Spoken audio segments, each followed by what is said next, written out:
انسان کی جہتیں اور حالتیں زندگی کے ساتھ بدلتی رہتی ہیں۔ ایک وقت میں وہ بیٹا ہوتا ہے، پھر کچھ عرصے کے بعد وہ شوہر ہو جاتا ہے، پھر ایک جہت بدلتی ہے تو وہ والد ہوتا ہے۔ اللہ تبارک و تعالیٰ اگر درازی عمر بالخیر دے تو پھر وہ دادا اور نانا بھی بنتا ہے۔ جہتیں زندگی کی بدلتی، رشتے بدلتے، اسی طریقے سے اس کے زندگی کے معاملات بدلتے ہیں۔ کبھی وہ بیمار ہوتا ہے، کبھی وہ تندرست ہوتا ہے، کبھی وہ شخص کمزور ہوتا ہے، کبھی وہ طاقتور ہوتا ہے، کبھی وہ آدمی غریب ہوتا ہے اور کبھی امیر ہوتا ہے۔ اس کی حالتیں اور جہتیں بدلتی رہتی۔ کوئی حرج نہیں، اللہ تبارک و تعالیٰ نے یہ سارے دن رکھے ہیں تو دن پھرتے رہتے ہیں، یہ جہتیں بدل جائیں تو اس میں کوئی حرج نہیں ہے۔ یہ ترتیب اس کی اگر کبھی اوپر نیچے ہو جاتی ہے تو اس میں کوئی مذائقہ نہیں ہے، لیکن ایک اس کی جہت ہے، وہ ہے مسلمان ہونے کی۔ تو قرآن نے کہا کہ تم نے پیدا ہونے سے لے کر مرتے دم تک رہنا مسلمان ہے۔ اگر تم ابھی چڑھتی جوانی میں ہو تو پھر بھی مسلمان ہو، اگر تمہاری عمر جو ہے وہ اس نہج پہ پہنچ گئی کہ تمہارا نکاح ہو گیا تو پھر بھی تم، سمجھ آ رہی ہے میری بات؟ اور جب تم باپ بن گئے تو پھر بھی تم مسلمان، اور جب تم دادا اور نانا بنے تو پھر بھی تم امیر ہو تو پھر بھی مسلمان ہو، غریب ہو تو پھر بھی۔ اس جہت کا خیال رکھنا، یہ بات نہ ٹوٹنے پائے۔ جہاں بیٹھے ہو، جس جگہ بیٹھے ہو، جس عہدے پہ بیٹھے ہو تم مسلمان، اور رہنا ہے تم نے اور مرنا ہے تم نے مسلمان۔ یہ جہت کا تم نے خیال رکھنا ہے۔ یہ والا تعارف تمہارا کبھی کمزور نہیں ہونا چاہیے۔ ایسا نہ ہو کہ مسجد میں اسلام ہو، دکان پہ کوئی نہ ہو۔ یہ نہ ہو کہ بیت اللہ شریف کے اندر تو اسلام ہو لیکن جب باہر گلی میں نکلے تو پھر مسلمان ہر وقت ہی مسلمان ہے، مسلمان ہر لمحہ ہی مسلمان ہے۔ مسلمان کا تعارف ہی اس کا اسلام۔ حضرت سلمان فارسی رضی اللہ تعالیٰ عنہ سے کسی نے کہا تھا آپ کا نام کیا ہے؟ فرمانے لگے اسلام۔ اس نے کہا آپ کے والد کا نام؟ فرمایا اسلام۔ کا دادا کا نام؟ کا اسلام۔ فرمایا قبیلہ؟ فرمایا اسلام۔ وطن کا نام؟ فرمایا اسلام۔ تو اس شخص نے کہا یہ حضرت کیا تعارف ہوا؟ تو آپ فرمانے لگے میں نے 150 سال جس دین کے لیے مشقت کی ہے، اب میرے اوپر نیچے دائیں بائیں آگے پیچھے ہر وقت میرا دین ہی رہتا ہے۔ یہ کیا بات ہوئی کہ جب آپ میری مرضی پہ چلے تو پھر میں مسلمان، اور جب میری مرضی کے خلاف بات ہوئی تو پھر میں کچھ اور، پھر میں سخت مزاج، پھر میں بھی ایسے نہیں ہوتا۔ مسلمان ہو تو پھر ہر لمحہ ہی مسلمان ہو۔ پھر تم جس جگہ ہو وہاں تم دین کو کبھی بھی قید نہ کرے کہ میں مسجد میں ہوں تو دیندار ہوں، اور میں جب اپنی دکان پہ بیٹھوں گا تو پھر میں دکاندار ہوں۔ بھئی آپ دکاندار ہو کے بھی دیندار ہیں۔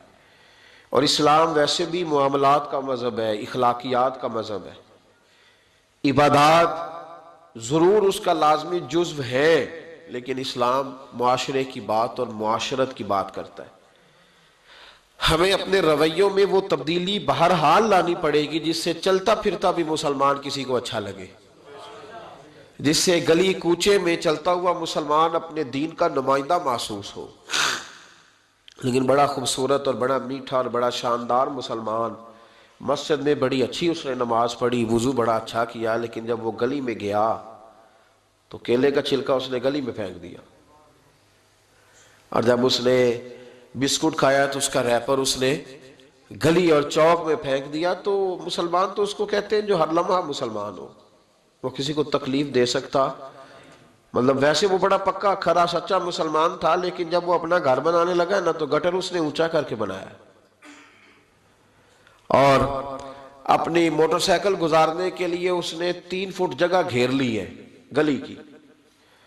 اس نے یہ نہیں سوچا کہ جب رات کو یہاں سے مسلمان گزریں گے تو لائٹ بھی اکثر بند ہوتی ہے، اور پکے سچے مسلمان کئی دفعہ گھر کے اندر ساری لائٹیں لگاتے ہیں پر گلی والا بلب نہیں روشن کرتے، گلی والا بلب روشن بلکہ جس کا روشن ہوتا ہے اس کو کہتے ہیں حضرت صاحب کو پیسے والنے.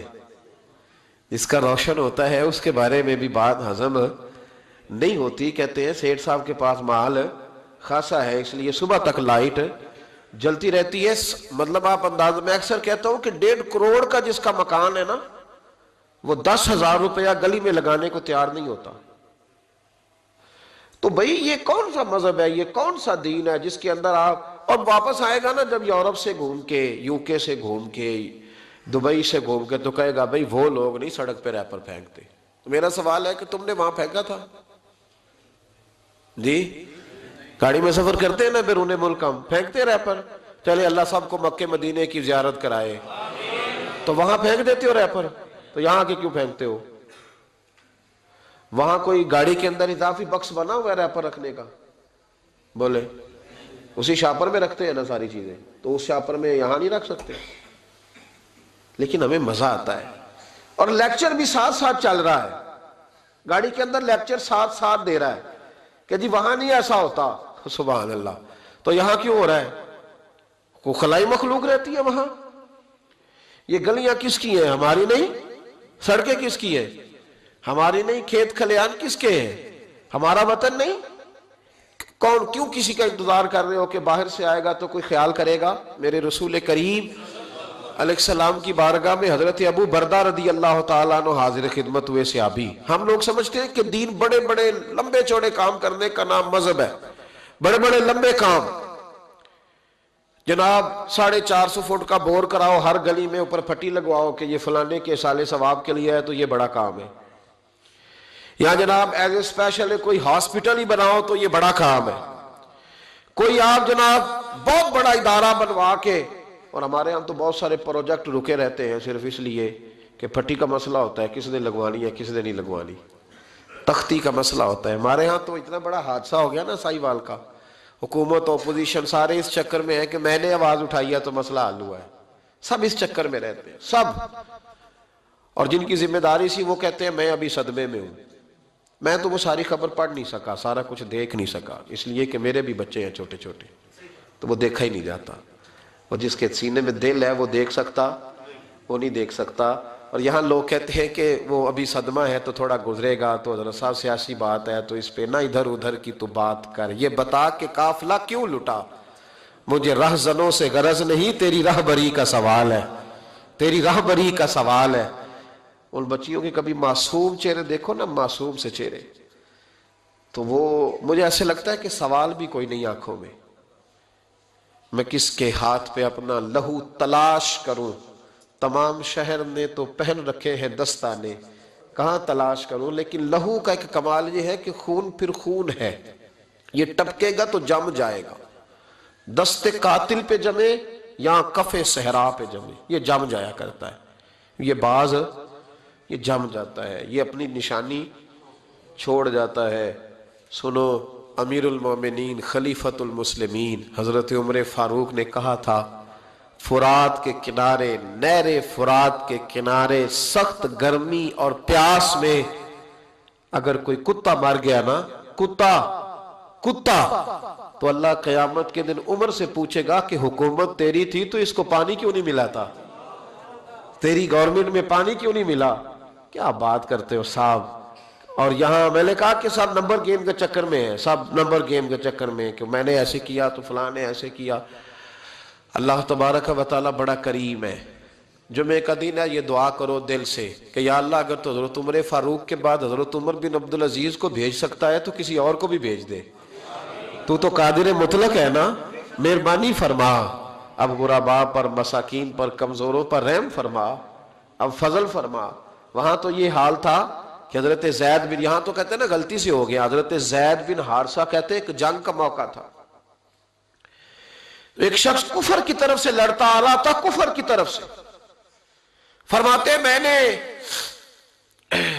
جب وہ میرے قریب آیا لڑتے وقت, تو حضرت زید بن حارثہ کہتے میں نے تلوار اٹھائی اور میں مارنے لگا, تو اس نے کلمہ پڑھنا شروع کر دیا, لا الہ الا اللہ محمد رسول اللہ صلی اللہ علیہ وسلم. تو حضرت زید بن حارثہ کہتے ہیں میں نے کہا اچھا اب موت نظر آئی ہے تو کلمہ یاد آ گیا ہے, تو کافر ہے. تو اس نے تلوار سے بچنے کے لیے کلمہ پڑھ رہا, کہتے میں نے ماری تلوار گردن اڑا دی. پھر میں حضور کی بارگاہ میں حاضر ہوا. میں نے کہا یا رسول اللہ آج جہاد کے وقت ایک انوکھا واقعہ ہوا. ایک بندہ کفر کے ساتھ لڑ رہا تھا اور جب میں تلوار مارنے لگا تو وہ کلمہ پڑھ رہا تھا. حضور میں سمجھ گیا کہ تلوار سے بچنے کے لیے کلمہ پڑھ رہا ہے.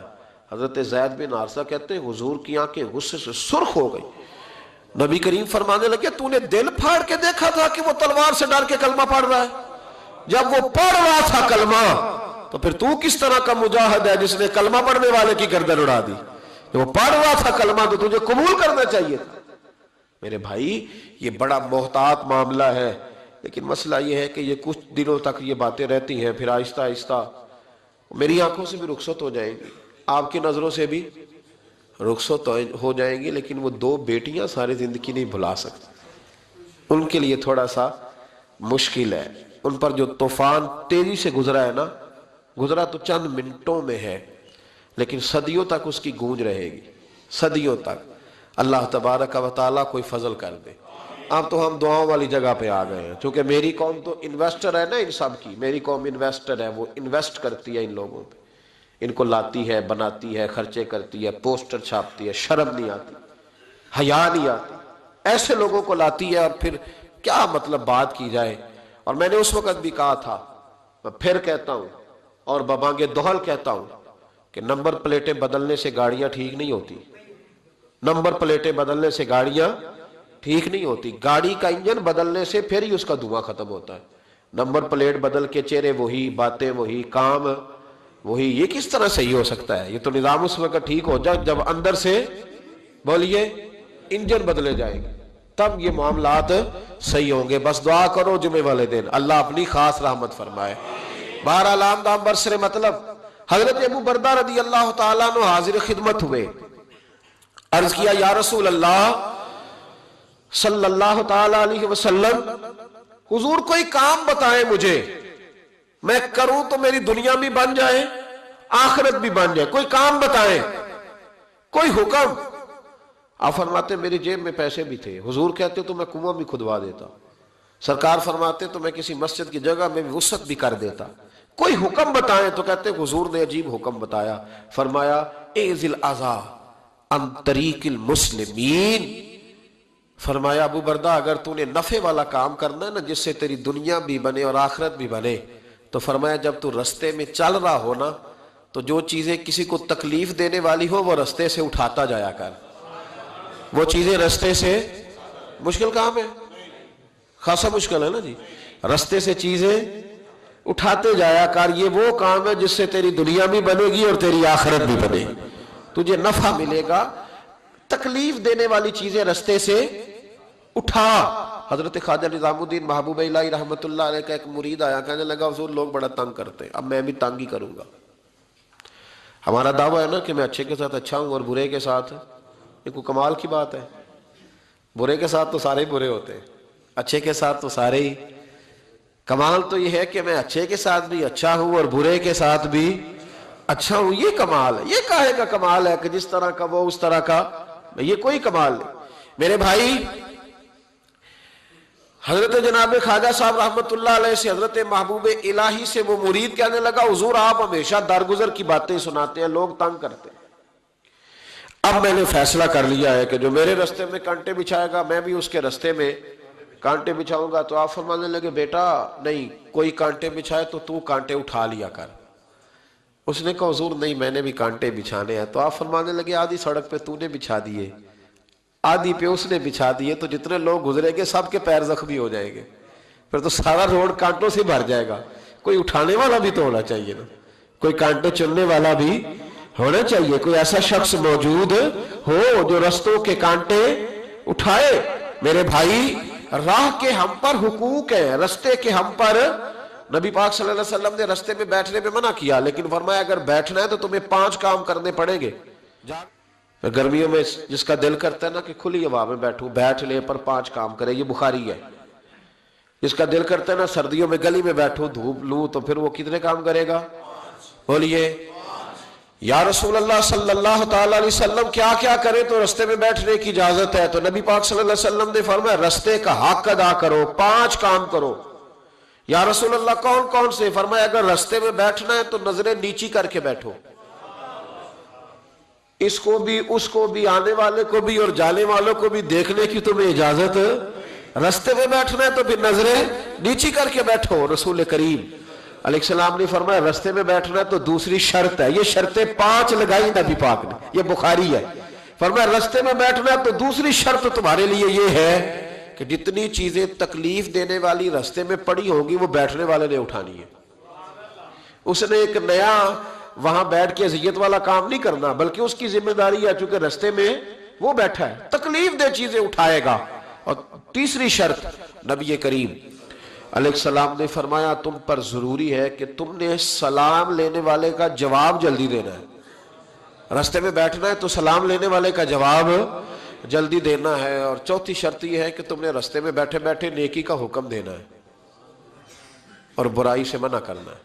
یہ 5 کام کرنے ہیں پھر تمہیں رستے میں بیٹھنے کی اجازت ہے. یہ رستے کا حق ہے, اس کو ادا کرو تو رستوں میں بیٹھو. لیکن اگر صرف غیبتیں کرنے بیٹھنا ہے, اگر معاذ اللہ صرف لوگوں کو دیکھیں, اور ہم نے بزرگوں کو یہ کام کرتے دیکھا. ہمارے حاجی ابو داؤد محمد صادق صاحب رحمۃ اللہ علیہ نا گلی سے گزر رہے تھے, سنگی ان کے ساتھ تھے, تو کہتے ہیں کہ ایک بی بی بغیر پردے کے جا رہے تھے. نیکی کا حکم کرنا اور برائی سے بچی کو بغیر پردے کے جا رہی, تو ایسا فرمان لگے پتر پردہ کر. بچی کسی امیر گھر کی تھی, کچھ پڑھی لکھی بھی تھی, غصہ کر گئی, پتر پردہ کر. اس طرح وہ کیا پتر پردہ کر, مسلمانوں دیا تیاں پردہ کر دیا نے. وہ کہنی بابا جا اپنا کام کر. ایسا فرمانے نے پتر میں کام بھی لگا, میرا ہی کام بھی صبح شام, میں کام بھی لگا اور بڑھے بارے میں اور کی کرنا ہے, میرا صبح شام کام یہی ہے. جیڑا بندہ بندہ کام کرے انہوں چنگا دسنا, تو جیڑا چنگا کرے وہ دی استقامت دی دعا کرنا. میں کام ہی لگا ہوا, میری ڈیوٹی یہی ہے. تو بچی مسکرا پڑی, کہنے لگی بابا دیا تو جواب ہے پر تیرے لفظوں میں مٹھاس بڑی ہے. اس نے اسی وقت نقاب کر لیا. رستے میں بیٹھنا ہے تو رستے کا حق بھی ادا کرنا ہے, ڈیوٹی کرنی ہے. ایسے تھوڑی ہے کہ راہ میں بیٹھ جائے. ابو داؤد شریف میں حدیث ہے, نبی پاک علیہ السلام کے صحابی حضرت سہل بن معاذ رضی اللہ تعالیٰ, حضرت سہل بن معاذ رضی اللہ تعالیٰ عنہ کہتے ہیں حضور کے ساتھ ایک جہاد پہ گئے. مجاہدین کے ساتھ سامان ہوتا ہے, سامان سفر. کہتے ہیں کہ جگہ ہم نے پڑاؤ کیا تو رستے تھے وہاں, تو رستوں میں تھوڑا تھوڑا صحابہ نے سامان رکھ دیا. ہمارے ہاں تو جو آدمی بڑی گاڑی پہ بیٹھا ہو اس کو تو آپ ہارن بھی نہیں دے سکتے, سوال ہی نہیں پیدا ہوتا.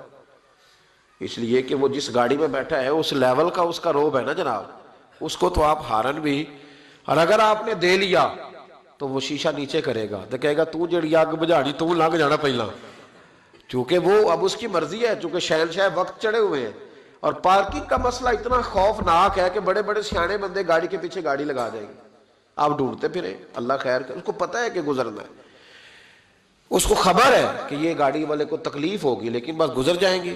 شریعت اسلامیہ کے اندر ان چیزوں کی اجازت نہیں. آپ کیسے رستہ روک سکتے ہیں کسی کا؟ یہ رفائی جگہ ہو گئی, ختم ہو گیا معاملہ. حضرت سہل بن معاذ رضی اللہ تعالیٰ عنہ فرمانے لگے, یہ ابو داؤد شریف ہے, فرماتے مجاہد تھے, جہاد کرنے گئے تھے, تو تھوڑا تھوڑا ہمارے ساتھ سامان تھا, رستوں میں رکھ دیا. اس علاقے کے کچھ لوگوں نے آ کے عرض کی, یا رسول اللہ صلی اللہ علیہ وسلم ہمارے رستے تھے, ہم نے گزرنا تھا, اور مجاہدوں نے پڑاؤ کیا تو سامان رکھ لیا ہے. تو نبی کریم علیہ السلام نے ایک شخص کی ڈیوٹی لگائی, ابو داؤد شریف پڑھ رہا ہوں, اس کو یاد رکھنا. حضور نے ڈیوٹی لگائی, فرمایا جاؤ جا کے اعلان کر دو کہ جس شخص نے کسی کا رستہ روکا ہے اس کا کوئی جہاد نہیں, اس مجاہد کا کوئی جہاد, اس کو کوئی ثواب نہیں. جہاد رستہ روک کے کھڑا ہے, لوگوں کا اذیت دے رہا ہے, یہ کون سا جہاد کر؟ کوئی اس کا تعلق نہیں اس بات سے, اسے کوئی اجر نہیں ملے گا. رستے میں کھڑے ہو کے چلے جانا, شادیوں پہ بیاہوں پہ جہاں مرضی ٹینٹ لگا لینا. اور اللہ تعالیٰ خیر فرمائے, رات کے وقت بڑا لمبا ایک رستہ ہم نے طے کیا, اور جب ہم وہ رستہ طے کر کے ایک جگہ پہ پہنچے تو بجری کا ڈھیر تھا. کیا کر سکتے ہیں آپ, کدھر گاڑی جائے گی؟ اور بعضوں کا ہوتا ہے ایسی جگہ پہ الجھ جاتے ہیں جہاں سے گاڑی بیک بھی نہیں جا سکتی. لیکن وہ جس نے گرائی ہے وہ مالک ہے گلی کا, کہتا ہے 4.5 فٹ میں نے جگہ چھوڑی ہوئی ہے, کسی کی ضرورت ہے جو مجھے کہہ سکے بھئی یہ شارع عام ہے, اب تیری ملکیت, خدا کا خوف کر, تھوڑا سا خیال کر. موٹر سائیکل کھڑی کرنے والا اس احتیاط سے موٹر سائیکل نہیں کھڑی کرتا کہ کوئی اگر گزرنا چاہے گا تو اس کے لیے آسانی ہو. ہم سمجھتے ہیں دین تو نماز پڑھنے کا نام ہے, دین تو کالا بکرا ہر جمعرات کو ذبح کرنے کا نام ہے، دین تو اچھی اچھی تقریریں کرنے کا 1.5 گھنٹہ جو ہے وہ محفل سجانے کا نام دین ہے۔ یہ کون سا معاملہ ہے؟ جدھر دل کیا جو مرضی کرے، اور آپ کہہ نہیں سکتے، سوال نہیں پیدا ہوتا۔ اگر آپ کہیں گے تو پھر لوگ کہیں گے کہ جناب اتنی کاہے کی جلدی ہے، آپ کو کیا مسئلہ ہے، آپ نے کہاں جانا ہے، بس 5 منٹ میں آیا ہوں۔ آپ تھوڑی احتیاط کریں۔ میرے رسول کریم علیہ السلام نے بہت بڑی بات ارشاد فرمائی۔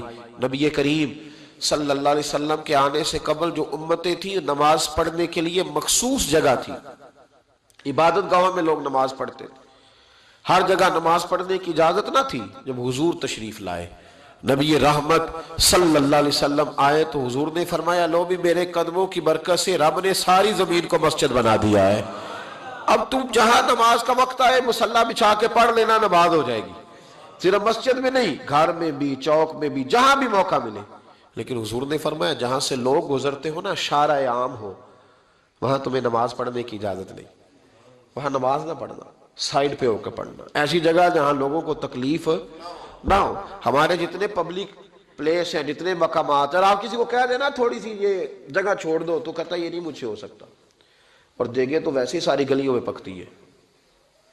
گھر میں چونکہ وہ ظاہر ہے وہ کوئلے ہوتے ہیں، بڑا کچھ ہوتا ہے تو پھیل جاتا ہے۔ آپ کہہ سکتے ہیں کسی کو کہ دیگ اندر پکاؤ، ہے طاقت جی؟ تو جنائی ہوئے سیاح تو منجی بھی ایک نال ڈال لیتا ہے، پھر تو کام ہی مکانا۔ تو وہ اب اس نے چاول بھی اسی میں بھگونے ہیں، سارے کام بھی، چونکہ گلی ہے، اور 4.5 فٹ ہم نے بھی چھوڑی ہے، تو جے کوئی 6.5 فٹ چھڑ لے تو پھر تو مشکل ہے لگن دے تھے، پھر تو کام ہی ختم ہوا۔ بھائی دین یہ کہہ رہا ہے کہ تو یہاں نماز ادا نہ کر، اس لیے کہ لوگوں نے یہاں سے گزرنا ہے، اور تو نے یہی دیگ رکھوا لی اور دیگ دینی اللہ کے نام پہ، اور سارے مسلمانوں کو لائن میں لگایا ہوا ہے۔ تکلیف ہو رہی ہے کہ گزر نہیں سک رہا، لیکن چونکہ اللہ کے نام پہ دینی ہے، لہذا کسی شخص کی طاقت نہیں کہ وہ بنا بھی کر سکے۔ چیزوں کو دیکھیں، ان کو غور کریں۔ یہ جس دین کے میں اور آپ ماننے والے ہیں، اس دین میں حسن ہی بڑا ہے، اس میں تو وقار ہی بڑا ہے، اس میں تو پیار ہی بڑا ہے، اس میں تو وہ رہنائی ہے، اس میں تو وہ برکت ہے، اس میں تو وہ قرار ہے کہ انسان کی روح ٹھنڈی ہو جاتی ہے۔ جیسے جیسے الحمدللہ ہم دین پڑھتے جاتے ہیں نا، ہمارا یقین اور مضبوط ہوتا جاتا ہے، ایمان میں اور پختگی آتی ہے۔ یار اتنا کرم، اتنی عطا، اتنا حسن۔ حضرت ابو سفیان رضی اللہ تعالیٰ عنہ مکے کے سرداروں میں سے اکیلے تھے جو بوڑھے ہو گئے تھے اور مکے میں رہ گئے تھے، بڑے سردار تھے۔ کلمہ میں انہوں نے فتح مکہ کے بعد پڑھا۔ جناب عمر فاروق کا زمانہ جب آیا تو حضرت عمر گئے مکہ مکرمہ۔ حضرت عمر فاروق رضی اللہ تعالیٰ عنہ جب پہنچے نا دوبارہ اپنے دور میں، تو جا کے مکے والوں سے پوچھا کوئی مسئلہ تو نہیں؟ تو انہوں نے کہا حضور ایک مسئلہ ہے۔ حضرت ابو سفیان کی حویلی کو جو رستہ جاتا ہے نا، اس رستے میں کچھ جگہوں پہ پانی گزرتا تھا، تو انہوں نے بڑے بڑے پتھر رکھ کے نا تو رستہ بنا لیا۔ تو اب ہمارے لیے یہ مشکل بن گیا کہ ہم گزر نہیں سکتے۔ تو حضرت عمر فاروق فرمانے لگے کہ تمہیں انہیں کہنا چاہیے تھا کہ حضور ڈر لگتا تھا، کہا نہیں۔ فرمایا چلو تمہیں لگتا ہے، مجھے تو نہیں نہ لگتا۔ حضرت ابو سفیان ویسے بھی بڑے تھے، برادری کے بھی بڑے تھے، عمر میں بھی بڑے تھے، پر حضرت عمر پہنچ گئے، دروازے پہ دستک دی، وہ باہر آئے تو کہا جناب یہ روڑے پتھر آپ نے رکھے ہیں رستہ بنانے کے لیے؟ کہاں؟ تو فرمانے لگے پھر باہر آئیے، ذرا اٹھانے بھی آپ نہیں ہے، لوگوں کو تکلیف ہو رہی ہے۔ تو وہ میں ہوتا تو میں تو جھگڑا کرتا، میں ہوتا تو میں تو کہتا کہ میرا 4,500 ووٹ ہے، میرا تو جناب 5-6 ہزار آدمی میرے کہنے پہ ووٹ کاسٹ کرتا ہے، مجھے ہی کہہ دیا تم نے، مجھے ہی کہہ دیا یہ تم نے، اتنی جرت، میرا قبیلہ، میری برادری، میرا یہ میرا وہ، یہ رستہ، بڑی داستانیں ہیں نا ہمارے پاس۔ وہ جو جس نے اپنی دکان کے آگے پھٹا رکھا ہوا ہے اس کو آپ کہہ نہیں سکتے کہ تو نے غلط کیا ہے، حالانکہ شارع عام پہ وہ بیٹھا ہے، لیکن آپ منع نہیں کر سکتے، کہہ نہیں سکتے۔ جناب سیدنا عمر فاروق نے کہا حضور آئیے، اٹھانا بھی آپ نے۔ جناب ابو سفیان کیا بات ہے صحابہ کی۔ حضرت ابو سفیان فرمانے لگے حضرت عمر سے کہ ان لوگوں نے تو مجھے بتایا ہی نہیں، اگر یہ مجھے بتاتے تو آپ کو تکلیف نہ کرنا پڑتی۔ آپ نے فرمایا عمر میں اپنی بالکل توہین نہیں سمجھتا، رکھے میں نے ہیں تو اٹھاؤں گا بھی میں، بس ان لوگوں سے کہہ دو کہ مجھے اٹھاتے ہوئے دیکھتے بھی جائیں اور مجھے معاف بھی کرتے جائیں، تاکہ میری جو قیامت کی گواہی ہے وہ میرے حق میں درست ہو جائے۔ میں اٹھاؤں گا، میں تیار ہوں، ابھی اٹھاتا ہوں، یہاں جھگڑا ہوتا ہے، فساد ہوتا ہے, دنگا ہوتا ہے, سخت اختلاف ہے ہمیں بہت سارے حکومت کے رویوں سے. لیکن اگر کسی جگہ گورنمنٹ آ کے کہتی ہے کہ یہ جگہ سرکاری ہے, اسے چھوڑ دیا جائے, میرا خیال ہے یہ بات غلط ہے. ہلکا ہلکا بول رہے ہو جی. جگہ کس کی ہے؟ سرکار کی جگہ کا مطلب ہے کہ جگہ عوام کی ہے. تو جس نے پکا قبضہ کیا ہوا ہے اس کو اگر کہا جائے کہ اس کو کہتا میں 30 سال تو بیٹھا, یہ کیا ترجمہ ہوا بات کا؟ اگر تو تیری ہے, تیرے پاس اس کا کوئی پروف ثبوت ہے تو ٹھیک ہے, پھر آپ بیٹھے. اور اگر نہیں ہے تو پھر تو شریعت اجازت نہیں دیتی قبر بھی کسی کی جگہ میں بنانے کی. ہاں, اگر آپ نے کسی کی جگہ پہ قبر بنا دی تو فقہ کا اصول ہے کہ وہ شخص کہہ سکتا ہے کہ اپنا ابا نکالو, میری ذاتی زمین ہے, آپ کو نکالنا پڑے گا. جب قبر بنانے کی اجازت نہیں ہے تو پٹا لگانے کی اجازت کیسے ہو گئی؟ دکان بنانے کی اجازت کیسے ہو گئی؟ لیکن ہمارے ہاں یہ مافیا ہے, ہم کہہ نہیں سکتے. وہ شخص ایک باقاعدہ پلان کرتے ہیں, وہ کہتے ہیں یہ کیسے ہو گیا, میں تو مجھے تو زمانہ بیت گیا. بھائی زمانہ, وہ ایک صاحب سے میں نے ایک دفعہ کہا کہ آپ کا وضو ٹھیک نہیں ہے, ٹکنے پہ پانی, تو کہنے لگے کہ مجھے 40 سال ہو گئے نماز پڑھتے, میرا وضو ٹھیک نہیں. تو میں نے ان سے کہا کہ چاچا جی یہ وضو کا تعلق علم سے ہے, تجربے سے نہیں, کہ تجربہ بڑا ہو گیا تو لہذا میرا کام ٹھیک ہو گیا. اس کا تعلق علم سے ہے, تجربے سے اس کا تعلق. تو آپ ساری عمر کرتے رہے, پر صحیح کریں گے تو پھر ہی صحیح ہوگا نا, سیکھ کے کریں گے تو ٹھیک ہوگا. ہم تجربے کی بنیاد پر اور وقت کی بنیاد پر کہتے ہیں میں ٹھیک چل رہا ہوں, ایسا کبھی نہ کریں. بھائی ان چیزوں پر خاص توجہ دے.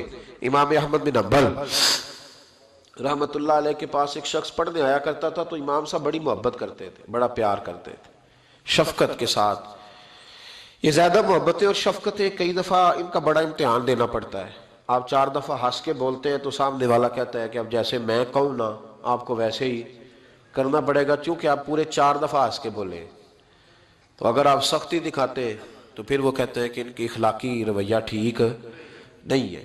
تو یہ مشکل ہوتے ہیں نا مرحلے, دنیا میں سے بچ کے نکلنا تھوڑا سا مشکل کام ہے. حضرت امام احمد بن حنبل کے پاس ایک شخص تعلیم حاصل کرنے آتا تھا, تو آپ بڑی محبت فرماتے تھے, پیار کرتے تھے, شفقت کرتے تھے. 3 سال وہ پڑھتا رہا. پھر ایک وقت ایسا آیا کہ امام صاحب نے نا اس کی طرف سے توجہ ہٹا لی. اس نے نا گھیمتے شروع کر دی دائیں بائیں, کہنے لگا جی لگتا ہے اب کچھ زیادہ لوگ آ گئے, اب ذرا پیار ہو گیا, اب ذرا یہ ہو گیا. دائیں بائیں ہلکی پھلکی باتیں, جس طرح انسان کے کمزور رویے ہوتے ہیں وہ کرنا شروع کر دیتا ہے, ہماری کمزوریاں ہوتی. دائیں بائیں اس نے باتیں شروع کر دی. اس کو امام غزالی نے لکھا ہے. تو امام احمد بن حنبل رحمۃ اللہ تعالیٰ علیہ کو پتہ چلا, تو آپ نے اس کو بلایا اور بلا کے فرمایا مجھ پہ شکوہ تھا تو بات مجھ سے کرنی چاہیے تھی کہ دوسروں سے کرنی تھی؟ اس نے کہا حضور میں بڑی تکلیف میں ہوں, 3 سال آتا رہا ہوں اور آپ بڑی محبت کرتے رہے, تو اب آپ نے رخ ہی پھیر لیا ہے, بات کیا ہے؟ تو آپ فرمانے لگے کتنا عرصہ پڑھا تو نے میرے پاس؟ کہا 3 سال. فرمایا میں نے تجھے قرآن بھی سکھایا, حدیث بھی سکھائی, اخلاق بھی بتاتا رہا, اور کل تو نے اپنی دیوار پہ لیپا پوتی کی ہے, مٹی کی لیپا پوتی ہوتی ہے نا کچی دیواروں پہ, کل تو نے اپنی دیوار پر لیپا پوتی کی ہے, اور گلی کے اندر اتنے اتنے بڑے گڑھے بنا کر تو نے مٹی اٹھائی ہے وہاں سے, یہ کچھ عرصہ پہلے. اور پھر مجھے کسی نے آ کے بتلایا, پھر میں دیکھ کے آیا ہوں, قد آدم کے برابر تو نے زمین میں گلی میں گڑھے کھود کے سڑک پہ, اور تو نے اپنی دیواروں پہ مٹی لگائی ہے, تجھے خیال نہیں آیا؟ تو کہنے لگا حضور مہربانی کرے آپ مجھ سے راضی ہو جائیں اور مجھے پڑھانا شروع کریں. فرمانے لگے اگر 3 سال پڑھ کے تجھے اتنا بھی پتہ نہیں چلا کہ مسلمانوں کے لیے گلیوں میں گڑھے نہیں کھودنے, تو آگے پڑھ کے تجھے کیا پتہ چلے؟ 3 سال تعلیم حاصل کر کے بھی اگر تجھے سمجھ نہیں آئی کہ گلیوں میں مسلمانوں کے لیے کھڈے اور گڑھے نہیں بنانے, تو میاں آگے میں تجھے, اس لیے میں نے ذرا توجہ پھیر لی ہے کہ میری تعلیم کا تیرے اوپر کوئی اثر ہے تو میں کسی اور پہ نہ محنت کر لوں. اب کسی اور, کیونکہ میرا تو مشن یہ ہے رسول اللہ کا دین پھیلانا, تو اگر تیری سمجھ میں بات نہیں آ رہی تو پھر میں آگے بھی نہ بڑھوں, پھر کسی اور کی طرف بھی نہ جاؤں. اس لیے میں نے اعراض برتا ہے, میں نے اپنی سمت کا تعین, اللہ کرے آپ کو میری بات کی سمجھ آئے, آمین تو کہہ دیں, اللہ کرے آپ کو سمجھ آئے. اور بھائی اگر ایک پتھر پر پانی ڈالتے زمانہ بیت گیا اور اس نے ایک قطرہ جذب نہیں کیا, تو پھر کیا بارش کیا کرے؟ سبزے پہ نہ برسے, وہ ادھر نہ جائے جہاں سے پھول کھلیں گے, وہ پھر اپنا رخ بدلے نہ. کو پابندی ہے بارش پر کہ وہ میری طرف ہی آئے گی, یہی برسے گی, میری چھت پہ ہی وہ آئے گی. کچھ لوگ رسم لیتے ہیں تبلیغ کو, رسم لیتے ہیں تربیت کو, اور کچھ ایسے ہوتے ہیں جو دور دراز سے آتے ہیں پر دل کھول کے سینہ کھول کے آتے ہیں تو جھولی بھر کے جاتے ہیں، سیکھنے کا ماحول لے کے آتے ہیں، تو بات ہو جاتی ہے، کوئی آیا لے کے چلا گیا، کوئی عمر بھر بھی نہ ہوتا ہے نا میرے بھائی۔ اس لیے امام احمد بن حنبل کہنے لگے تو ابھی کھڈے کھودنے سے باز نہیں آیا، 3 سال میں تو آگے تو مجھ سے کیا لے گا؟ تو بھائی رستوں میں، چوکوں میں، چوراہوں میں ہم جو ظلم کرتے ہیں، جو زیادتی کرتے ہیں، جن چیزوں کو بغیر کسی سبب کے ہم رستے بلاک کر دیتے، ان چیزوں پر ہمیں توجہ دینی پڑے گی۔ اور پھر اس کے ساتھ ساتھ اگر کوئی چیز کسی کی موجود ہے، کسی جگہ پڑی ہوئی ہے، کسی نے رکھی ہوئی ہے، تو وہ اٹھانے کی بھی ہمیں اجازت۔ اینٹیں مہنگی ہو گئی ہے، کافی مہنگی ہے نا جی ماشاءاللہ، اس لیے ہم لوگ گلیوں میں نہیں رکھتے۔ کیوں جی؟ ہمارے زمانے میں پاگل بھی وہ ہے جو روڑے اپنے گھر میں پھینکتا ہے۔ اب جو درویش ہے نا پاگل، وہ بھی روڑے اپنے گھر پھینکتا ہے، کسی کے گھر پھینکتا، چونکہ پاگل جو ہوا، عقل مند نہیں ہے نا، اس لیے کوئی چیز اٹھاتا ہے تو لے کے۔ اب گلی میں لوگ، یار عجیب بات ہے نا، یہ تکلیف والی بات ہے نا کہ اینٹ ایک 10-12 روپے کی ہوگی، کیا ہے وہ بھی اب لوگ گلی میں رکھنے کو تیار نہیں ہوتے۔ باقاعدہ ایک صاحب نے مجھ سے کہا کہ اگر ادارے میں ہمیں آپ اجازت دے دیں تو چلو گیٹ شیٹ بند ہوتا ہے۔ یار اینٹوں کے لیے، اینٹوں کے لیے میرے رسول کریم علیہ السلام نے فرمایا تیرے لیے جائز نہیں اپنے مسلمان بھائی کی چیز استعمال کرنا جب تک کہ وہ اس بات پہ راضی نہ ہو۔ اگر وہ راضی ہے پھر تیرے لیے جائز ہے۔ اور ہم راضی بھی بڑے مشکل طریقے سے کرتے ہیں، ہمارا سٹائل بڑا اور ہے۔ جب کسی نے اینٹیں پھگوا لی تو آپ آ گئے کہ 15 اینٹیں چاہیے، کیا کرے گا وہ؟ ہاں کہ نہ؟ نہیں صحیح دسیا جی، کیا کرے گا؟ انہیں آکھنا پھر ان دیڑی ہی پیڑیاں نے۔ تو اب آپ کا کیا خیال ہے؟ بڑی خوشی سے دے رہا ہے، ہنس کے مسکرا کے دے رہا ہے، تو بھائی اتنی ضرورت تھی تو آپ موٹر سائیکل پہ جاتے کہ توڑا اینٹوں کا رکھ لاتے، وہ ملتی۔ یہ کیا ہے کہ شارٹ ہے دنیا میں؟ ہم تکلیف دیتے ہیں۔ حضرت وہب ابن منبہ تابعی بزرگ ہیں، وہ کہتے ہیں میرا ایک دوست تھا تو 70 سال زندگی اس نے گناہوں میں گزاری، پھر اللہ نے اسے توفیق دی تو وہ نیک ہو گیا۔ اللہ فرماتے ہیں پھر اگلے 70 سال میں نے اسے واقعی نیک ہی دیکھا، اس نے وقت پہ نماز پڑھی، وقت پہ روزہ رکھا، اس نے وقت پر عبادت کی۔ پچھلے 70 سال کے گناہ بھی اس کے بڑے خوفناک تھے، اس میں ایسے ایسے بڑے پاپ تھے کہ اللہ الامان والحفیظ، اللہ بچائے۔ لیکن پھر جو اگلے 70 سال تھے وہ سونے بھی بڑے تھے، صاحب بھی بڑے تھے۔ پھر میں نے اسے فجر کی اذانیں دیتے بھی دیکھا۔ فرماتے 70 سال اس کے وہ، 70 سال اس کے یہ، اتنی لمبی اللہ نے اس کو عمر دی۔ آپ فرماتے ہیں جب اس کا انتقال ہوا تو میرے دل میں روز خیال آتا تو میں روز دعا کرتا کہ یا اللہ مجھے پتہ چلے کہ تو نے اس کے پچھلے 70 سال والے معاف کر دیے، مجھے کبھی پتہ چل جائے تو میرا دل ٹھنڈا ہو جائے، کیونکہ وہ گناہ بھی اتنے خوفناک تھے کہ وہ بڑے سخت تھے، بیان نہیں کیا جا سکتا۔ آپ فرماتے ہیں اللہ نے میری دعا قبول کی اور وہ مجھے خواب میں مل گیا۔ میں نے پوچھا بتا کیا بنا؟ تو کہنے لگا ساری معافی مل گئی، ایک نہیں ملی۔ وہ کیا؟ کہنے لگے میرے پڑوسی کی چھڑی اس کے دروازے کے آگے پڑی تھی، تو میں ایک رات نکل رہا تھا اپنے گھر سے تو وہ چھڑی میں نے اٹھا لی کہ رستے میں کوئی جانور ستائے نہ۔ فرماتے ہیں بغیر اس کی اجازت کے اس کے دروازے پہ پڑی ہوئی چھڑی میں نے اٹھائی تھی۔ سارا رب کریم نے 70 سال کی گناہ معاف کر دیے، لیکن فرمایا یہ حقوق العباد کا معاملہ ہے۔ حضرت وہب ابن منبہ کہتے ہیں مجھ سے کہنے لگا، فرشتے کہنے لگے ساری معافی ہے پر ایک کوڑا قبر میں تجھے کھانا پڑے گا اس چھڑی کے سبب سے جو کسی کی گلی میں بغیر اس کی اجازت کے اٹھا کے لے گیا۔ تو مجھے پتا تھا اس کی، یار وہ یہی رکھتا ہے، جب باہر نکلتا ہے تو اٹھا لیتا ہے، میں نے اٹھا لی۔ فرماتے ایک کوڑا فرشتوں نے مارا تھا میری قبر پہ اور 100 دن میری قبر میں آگ بھڑکتی رہی ہے، 100 دن۔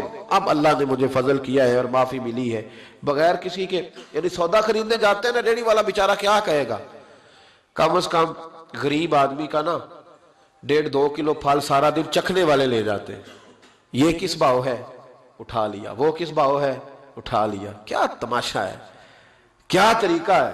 اور پھر طرز کر رہے ہوتے ہیں وہاں کھڑے ہو، کہتے ہو کل دے رکھے نہیں، آج تازہ نہیں گیا کیا؟ یار آپ چھوڑ دے، وہ غریب آدمی ہے، اس کی بچت کیا ہے؟ 200-400 500 1000، تو جو آپ کھا گئے یہ کاہے کا وتیرہ ہے؟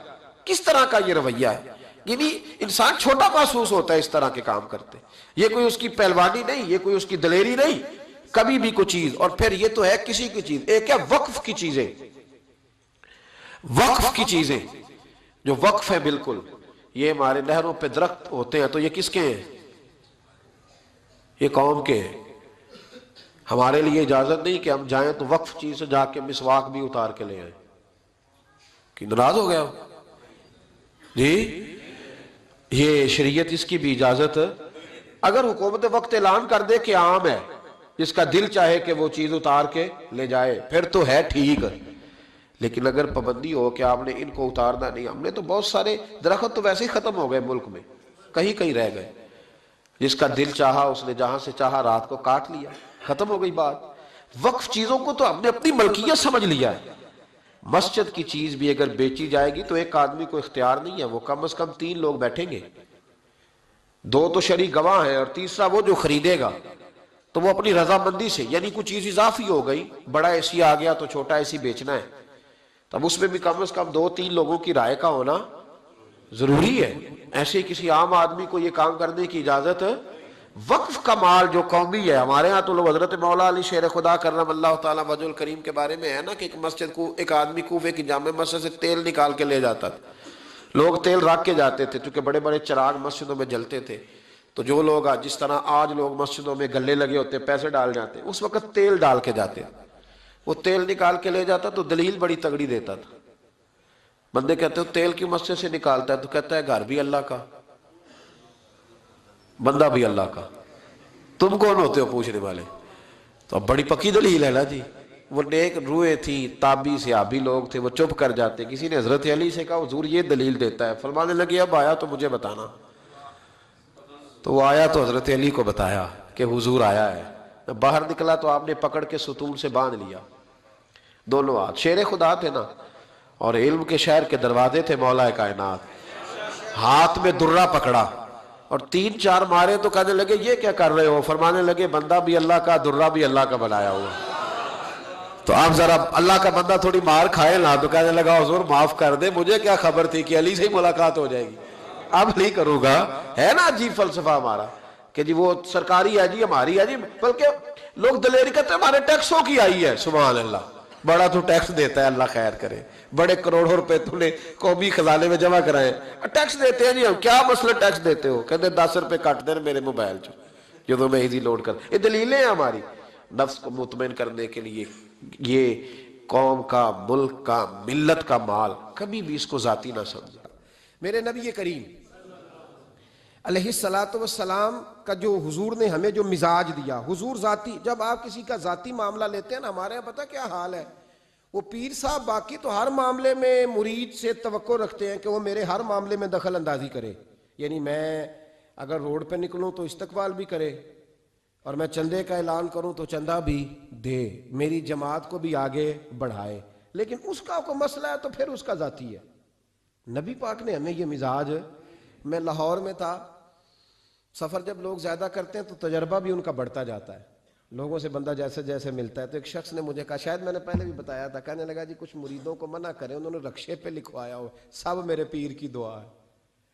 تو دیکھیں نا، آپ کوئی سوچنے والا کہے گا کہ رکشہ ہی ملا ہے پیر کی دعا سے، تو ان کو منع کریں. تو آپ کہہ دیں ذرا، آپ کی بات زیادہ دور جاتی ہے. تو میں نے کہا چلو اس طرح کرتے ہیں، مرید کو منع کر دیں وہ رکشے پہ نہ لکھوائے کہ میرے پیر کی دعا ہے. تو پیر چلو اپنی پجاروں پہ لکھوا لے کہ سارا میرے مریدوں کا نذرانہ ہے، وہ چلو لکھوا لے. یہ تو اجازت ہونی چاہیے نا. وہ تو ذرا اپنی بڑی پجاروں کے پیچھے لکھوا لے، چونکہ وہ تو کوئی کام نہیں کرتا، تو وہ تو یہ نیکی کرے نا. باقی کسی شخص کا جب جو لوگ آپ کے دائیں بائیں ہوتے ہیں نا، آپ کے خدمت گزار ہوتے ہیں، آپ کے ساتھ اٹیچ ہوتے ہیں، ان کے اگر اوپر غربت آتی ہے، پریشانی آتی ہے، آزمائش آتی ہے، تکلیف آتی ہے، تو وہ ان کا ذاتی معاملہ نہیں. میرے نبی پاک نے اسے ذاتی معاملہ نہیں کہا. حضرت ربیعہ بن کعب کی وہ حدیث تو سارے لوگ سناتے ہیں کہ وضو کرایا کرتے تھے تو نبی پاک نے فرمایا کچھ مانگ لے. انہوں نے جنت میں نبی پاک کا پڑوس ہی مانگ لیا، یہ بخاری میں موجود ہے. لیکن وہ والی حدیث بھی پڑھو کہ جب نبی پاک نے انہیں کہا کہ ربیعہ تو مجھے وضو کراتا رہتا، شادی کیوں نہیں کرتا؟ حضور نے نہیں فرمایا کہ اس کا ذاتی معاملہ ہے، میں شادی کراؤں گا، میں اس کام میں کیوں آؤں گا، شادی کیوں نہیں کرتا؟ عرض کی حضور کوئی کاروبار نہیں، کوئی معاملہ نہیں، کوئی رنگ روپ نہیں، اور آپ کی خدمت سے بھی رک جاؤں گا. کہتے ہیں حضور خاموش ہو گئے. اگلے دن پھر پوچھا نکاح کیوں نہیں کرتے؟ میں نے کہا حضور نہ کاروبار ہے، نہ گھر ہے، نہ مکان ہے، نہ رنگ روپ ہے، کون رشتہ دے گا؟ جب میں یہ کہہ کے باہر نکلا نا حضور خاموش ہو گئے، تو میرے دل میں خیال آیا ربیہ تو بحث کیوں کرتا ہے اور ان کو بتاتا ہے جنہیں اللہ نے سارا کچھ ہی عطا فرمایا ہوا ہے. حضور کہتے ہیں شادی کیوں نہیں کرتا؟ تو چپ کر کے کہہ دے محبوبہ جیسے دل کرتا ہے ویسے کر دے، تو آگے سے دلیلیں دیتا پھرتا ہے. یہ بھی کو بات ہوئی. فرماتے ہیں اگلے دن میں نے ارادہ کر لیا، حضور نے اگر آج کہا تو کہہ دینا یا رسول اللہ جیسے دل ہو کرے. میں نے وضو کرایا، میرا خیال تھا حضور یہاں روک کے کہیں گے، یہاں روک کے کہیں گے، پر حضور نے آج بات ہی کوئی نہ کی. میں دیر تک سوچتا رہا یہاں کہیں گے، یہاں کہیں گے، پر آج حضور نے بات ہی نہ کی. میں پچھتا رہا تھا کہ 2 دن موقع ملا میں نے ضائع کر دیا.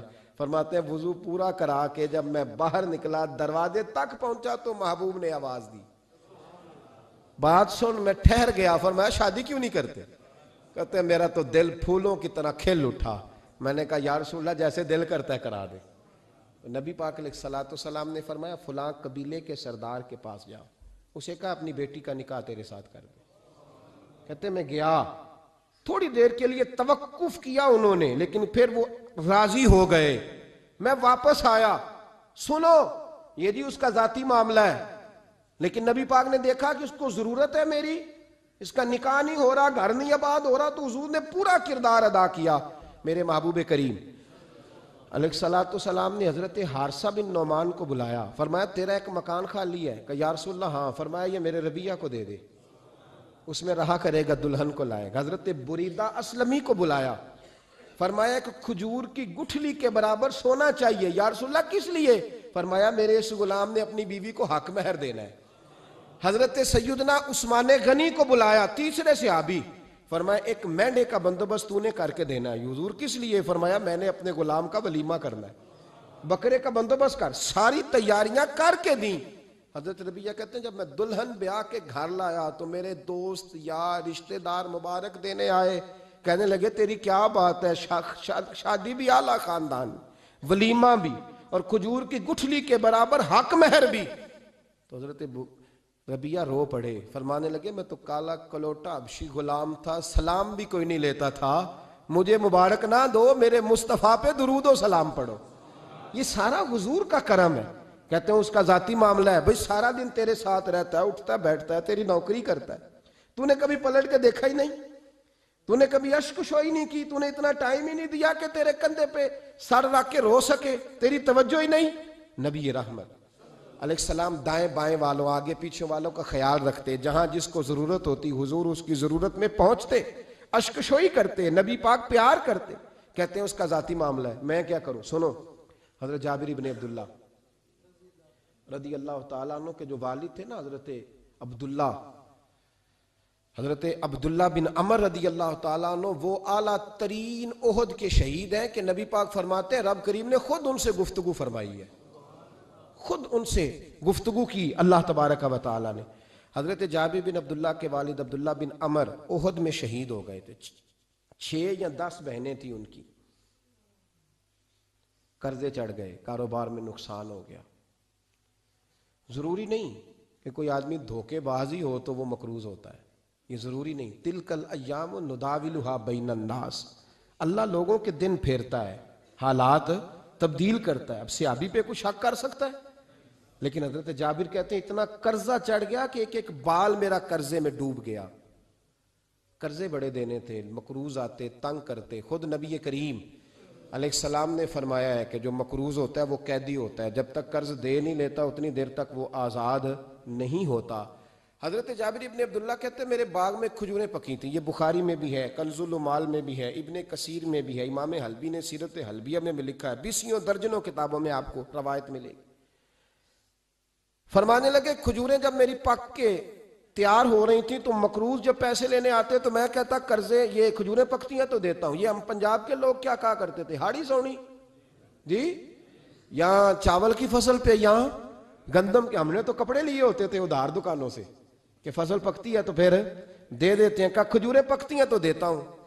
فرماتے پتہ مجھے بھی تھا کھجوریں زیادہ تھوڑی ہیں اور جن کے پیسے دینے ہیں وہ پیسے. فرماتے ہیں کھجوریں پک گئیں، اتاری تو یہ تو 11 گنا بھی اور ہو تب بھی قرضہ نہیں اترتا. کہتے ہیں میں نے دوستوں سے، یاروں سے، رشتہ داروں سے، وہ جو کہتے نہیں کوئی حکم ہوا تو بتانا، پھر جس دن بندہ حکم بتاتا ہے اس دن کہتے ہیں آج سویرے ہی بچہ پیسے لے گیا ہے. یہ تو 2 گھنٹے پہلے بتاتا تو تیرا کام. ہنس رہے ہیں آپ بیچ بیچ میں سے، 2 گھنٹے بعد لیٹ ہیں آپ، بلکہ کئی تو پونے گھنٹے کا ٹائم دیتے ہیں. کہتے ہیں پونا گھنٹہ پہلے تو آ جاتا تو تیرا کام بس. اور جب بھی آپ فون کرو اسے اگلی دفعہ کریں تو پھر شاید آدھے گھنٹے کا ٹائم دے دیں کہ آدھا گھنٹہ ہو گیا تو لیٹ ہو گیا، ورنہ کام بالکل تیار تھا. اور ہمارے زمانے میں تو دوستی قائم رکھنی ہے تو صرف اس سے رہ سکتی ہے جسے آپ کام نہ بتائیں. حالانکہ اس دوست کا کیا مطلب، دنیا تے جو کام نہ آیا اوکھے سوکھے ویلے، اس بے فیضے سنگی کو لو بہتر یار اکیلے. کیا مطلب ہے، کام بتایا تو رفو چکر ہو گیا؟ مانا کیا ہوا اس بات کا؟ میرے رسول کائنات علیہ السلام کے صحابی کہتے ہیں سب سے کہا پر کسی نے نہ سنی، جب میں تھک گیا نا تو میں دروازہ رسول پہ چلا گیا. یا رسول اللہ، یا رسول اللہ، یا رسول اللہ. حضور قرضے زیادہ ہیں، کھجوریں کم ہیں، یہودیوں کے پیسے ہیں وہ مانتے نہیں. نبی پاک نے فرمایا ان سے کہو تھوڑے تھوڑے لے لیں باقی پھر دے. حضور نہیں مانتے. حضور کہہ سکتے تھے سلمان جاؤ بات کر کے آؤ، جاؤ بلال صہیب جاؤ. کون جاتا ہے مقروضوں کی سفارش کرنے؟ کہتا ہے بھائی میں نہیں بیچ میں آؤں گا، اتنے پیسے اوہ میں اپنے موبائل فون بند کر جاتے کوئی پوچھے نہ. لیکن نبی کریم علیہ السلام نے فرمایا سنو، خود رسول پاک نے، خود نبی پاک نے، حضور نے فرمایا چل میں تیرے ساتھ چلتا ہوں، چل میں تیرے ساتھ چلتا ہوں. مقروض کے ساتھ، امیر کے ساتھ نہیں، اس کے ساتھ نہیں جس نے پیسے لینے ہیں، بلکہ حضور مقروض کے ساتھ، گرے ہوئے کے ساتھ چلے. چل میں چلتا ہوں. یہودی تک گئے، فرمایا کچھ لے لے، یہ بیچارہ دھوکے باز نہیں الجھ گیا ہے، غربت، کچھ لے لے باقی پھر دے دیں گے. کہنے لگا سارے ہی لینے ہیں. جب اس نے بات نہ مانی تو پھر یہ اللہ کے رسول ہے نا. اعلیٰ حضرت فرماتے ہیں میرے کریم سے گر قطرہ کسی نے مانگا دریا بہا دیے، دوربے بہا دیے. یہ دوربے کیا ہوتے ہیں؟ یہ مجھے پوچھا تھوڑے دن پہلے ایک شخص نے. آپ سنتے رہتے ہیں نا شعر، آپ تو ترجمہ پوچھتے ہی نہیں نا. کبھی پوچھ لیا کریں کہ اس کا معنی کیا ہے، کبھی پرچی لکھ لیا کریں تاکہ کوئی جب آپ سے پوچھے تو یہ دربے کیا ہے. لفظ دربے ہے ہی نہیں. اصل میں اعلیٰ حضرت کو پڑھتے نہیں نا لوگ، تو انہیں پتہ ہی نہیں وہ بات کتنی اعلیٰ. یہ لفظ دربے نہیں ہے. اعلیٰ حضرت کہتے ہیں میرے کریم سے گر قطرہ کسی نے مانگا دریا بہا دیے ہیں، در بے بہا دیے ہیں. در علیحدہ ہے اور بے بہا. در کہتے ہیں ہیرے کو، ایک معنی ہیرا ہے. در بے بہا، بے بہا کی تو سمجھ آتی ہے نا. در بے بہا دیے ہیں یعنی ہیرے بے بہا دیے ہیں اسے. اب سمجھ آئیے بات کی. دریا بہا دیے ہیں، در بے بہا دیے ہیں، یہ معنی ہے شعر کا. تو جب وہ نانا مانا یہودی تو نبی کریم علیہ السلام فرمانے لگے نہیں تو پھر پورے لینے ہیں. کہنے لگا جی پورے لینے. حضور فرمانے لگے کل آ جانا سارے دے دیں گے، پورے پیسے تیرے ملیں گے تو آ جانا. حضرت جابر ابن عبداللہ کو حضور نے فرمایا کھجوریں اتار کے نا تو اپنے باغ میں ڈھیر لگا اور میں آیا. حضرت عمر حدیث کے راوی ہیں، فرماتے ہیں بس رسول پاک چل پڑے. حضور نے کندھے پہ رومال رکھا، حضور چل پڑے.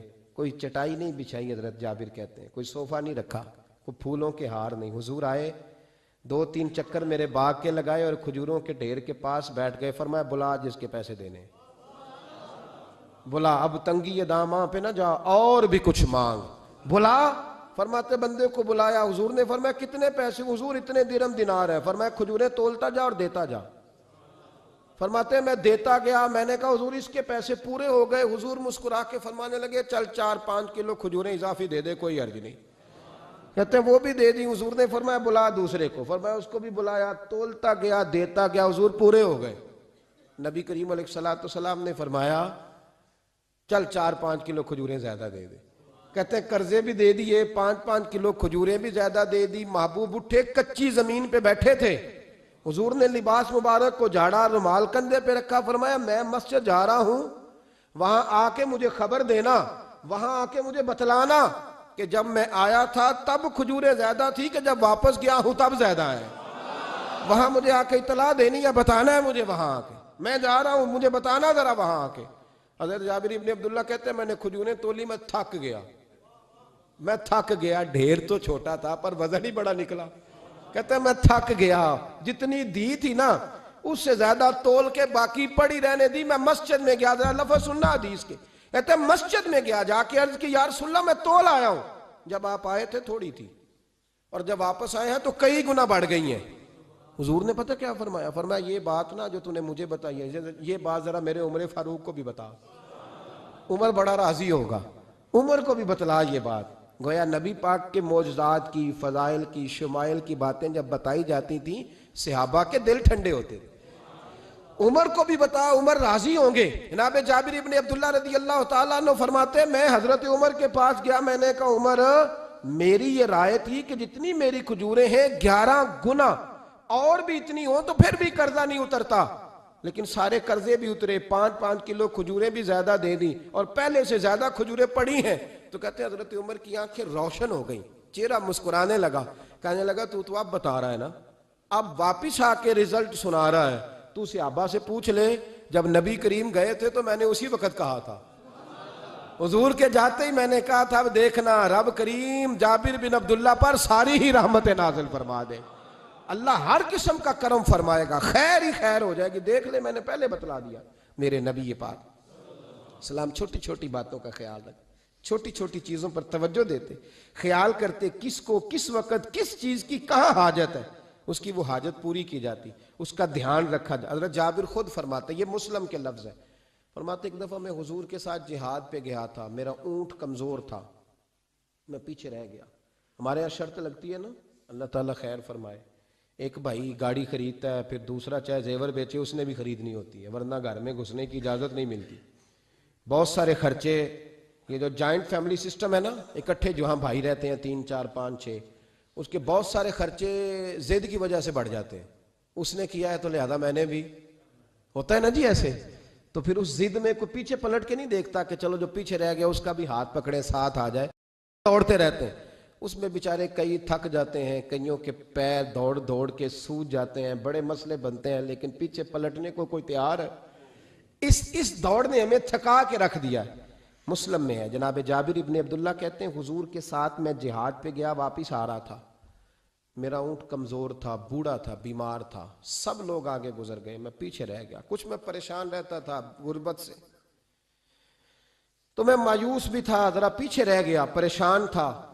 فرماتے ہیں نبی پاک نے نا 2-3 دفعہ پلٹ کے دیکھا، ادھر دیکھو، میں نے اپنی زندگی میں بڑے لوگ دیکھے ہیں، وہ امیروں میں چلے گئے، پیچھے پلٹ کے انہوں نے غریبوں کو کبھی نہیں دیکھا، کہ وہ ایک دوست ہوتا تھا ہمارا جو ماڑا ہے، غریب ہے، پلٹ کے نہیں دیکھا۔ کہتے ہیں نبی کریم علیہ السلام نا آگے گئے، سب سے آگے، حضور نے 2 4 5 دفعہ نا پیچھے پلٹ کے دیکھا۔ جابر ابن عبداللہ کہتے ہیں جب میں نظر نہ آیا تو میرے محبوب کا انداز کریمانہ دیکھیں، حضور اعلانیہ فرمانے لگے، بھئی مجھے جابر نہیں نظر آ رہا، بے خبر ہو جو غلاموں سے، وہ آقا کیا ہے، وہ آقا کیا ہے۔ یہاں ہمارے استاد جب یہ حدیث پڑھا رہے تھے نا، یہ حدیث پڑھا رہے تھے تو اچانک رونے لگ گئے۔ میں نے کہا حضور کیا ہوا، رو کیوں پڑے؟ تو کہنے لگے یار سوچتا ہوں جو محبوب جہاد سے واپسی پر اپنے غلاموں کو نہیں بھولے، وہ میدان محشر میں کیسے بھول جائے گی؟ وہ وہاں بھی پوچھیں گے فلانا کدھر گیا، فلانا کدھر گیا، ایک ایک کا نام لیں گے، حضور نام لیں گے، ہماری موج بن جائے گی۔ نبی کریم نے پلٹ کر کے دیکھا، جابر نہیں نظر آ رہے، حضور ان کا اونٹ کمزور ہے، پیچھے رہ گئے۔ حضور نے یہ نہیں فرمایا کہ ذرا آہستہ کرو ساتھ، یہ نہیں فرمایا، بلکہ نبی پاک نے فرمایا تم چلو۔ قافلہ چلتا رہا، حضور نے گھوڑا پیچھے کی طرف موڑا، سب سے پیچھے آئے۔ جناب جابر کہتے ہیں پیچھے میرے پاس، اس حکمت کو آپ سمجھیں، حدیث کے ان لفظوں پر آپ غور کریں، ایک کہہ کے کہنا ذرا اس کو میرے پاس لاؤ، یہ بات اور ہے، ذرا آہستہ ہو جا، وہ بھی ساتھ مل جائے، لیکن یہ معنی اور ہے کہ غریب جہاں بیٹھا ہے اس کے پاس خود چل کے جانا۔ حضور خود پلٹ کے پیچھے آئے اور فرماتے ہیں میں چونکہ پریشان تھا تو محبوب میری طرف دیکھ کے فرمانے لگے اس کو دوڑاتا کیوں نہیں، پیچھے کو رہ گیا؟ تو کہتے ہیں مایوس بندہ، پریشان بندہ کبھی کبھی وہ اس طرح بولتا ہے کہ جیسے کڑ رہا ہے، تھوڑا سا نا سخت ترش باتیں بھی کرتا ہے۔ کہتے ہیں میں نے اس عالم میں نا، میں نے کہا حضور اس قابل ہوتا تو سب کے ساتھ مل نہ جاتا، کمزور ہے، ماڑا ہے، مہران ہے، اور وہ بھی پرانی جو چل ہی نہیں سکتی، یہ کہاں یا رسول اللہ دوڑے گا، اس قابل ہی نہیں ہے۔ حضور اس قابل ہوتا تو قافلے کے ساتھ نہ ہوتا۔ کہتے ہیں حضور نے میری طرف توجہ فرمائی، میں باتیں کر رہا تھا، اپنے اندر کی پریشانی کی تو حضور مسکراتے جا رہے ہیں. حضور کے ہاتھ میں چھڑی تھی, فرمانے لگے ایسے ہی تو باتیں کر رہا ہے. نبی پاک نے اونٹ کی پشت پہ چھڑی لگائی اور فرمایا تو دوڑتا کیوں نہیں؟ بڑے ہلکے سے مسکرا, اوے تو دوڑتا کیوں نہیں؟ تو جناب جابر بن عبداللہ کہتے ہیں جو سب سے پیچھے تھا نا وہ سب سے آگے نکل گیا, وہ دوڑتا گیا دوڑتا. فرماتے ہیں میرا چہرہ بھی عجیب سا, لوگ میرے انداز دیکھیں کہ یہ کیسے آگے نکل گئے, کیسے, کبھی نہ سوچ یہ کیسے نکل گیا, بس سمجھ لے آگے وہی نکلا ہے جسے مصطفیٰ کی تھپکی مل گئی ہے. تو یہ نہ کہ سیاست کر گیا, چلاکی کر گیا, بس تھپکی مل گئی تو بات بن گئی. کہتے ہیں میں نکل گیا آگے, حضور کی تھپکی جو ملی تھی. حضرت جابر ابن عبداللہ کہتے ہیں حضور گھوڑا دوڑا کے میرے پاس آئے, خود حضور نے میرا اونٹ تیز کرایا نبی پاک کی برکت سے. تو قریب آ کے فرمانے لگے ٹھہر جا یار, ہم بھی تیرے قافلے میں, ہمیں بھی ساتھ لے لے. فرماتے اب تو میں رو ہی پڑا کہ خود بھیک دیں, خود ہی کہیں منگتے کا بھلا ہو, ٹھہر جا یار ہمیں بھی ساتھ لے لے. جناب جابر ابن عبداللہ رضی اللہ تعالیٰ عنہ فرماتے ہیں کہ جگہ پڑاؤ کیا, رکے, ٹھہرے, کھانے پینے کو, نماز پڑھنے. نبی کریم نے مجھے بلایا, میں حاضر ہوا تو کہا یا رسول اللہ حضور حکم.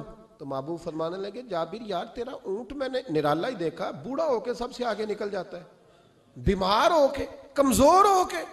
کہتے ہیں میں چہرہ دیکھتا جا رہا ہوں کہ حضور سارا ہی پتہ ہے آپ کو, میں کیا عرض کروں. تو محبوب فرمانے لگے پسند آ گیا, بیچ نہیں دیتے میرے ہاتھ. کہا یا رسول اللہ آپ رکھ لیں. حضور آپ کا یہ. فرمایا نہیں میں پیسے دوں گا. کتنے کا ہے؟ کہا یا رسول اللہ آپ رکھ لیں. فرمایا پیسے دوں گا. یا رسول اللہ مارکیٹ میں جاؤں تو 6-7 دینار کا بکے گا. فرمایا نہیں بھائی میں تو پورے 10 دوں گا. 6-7 نہیں, میں تو پورے حساب سیدھا.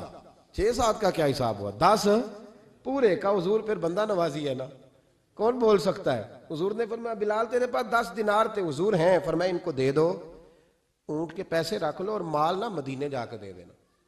جابر ابن عبداللہ کہتے ہیں میں مدینے گیا شام کو, میں نے نا کبھی اپنے اونٹ کی اتنی خدمت نہیں کی جتنی اس دن کی. میں نے اسے بڑے پیار سے نہلایا, میں نے نئی رسی خرید کے اسے نکیل ڈالی.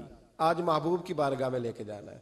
کہتے ہیں تیاری کر کے نا, تیاری پوری تیاری کر کے, تن تندور ہڈاں دا بالن تے اسی ہاواں نال تپایا, کپ کپ مکیاں پیڑے کیتے, عشق پلیتھن لایا, تن دا سالن تے من دی ہانڈی, اتو لون صبر دا پایا.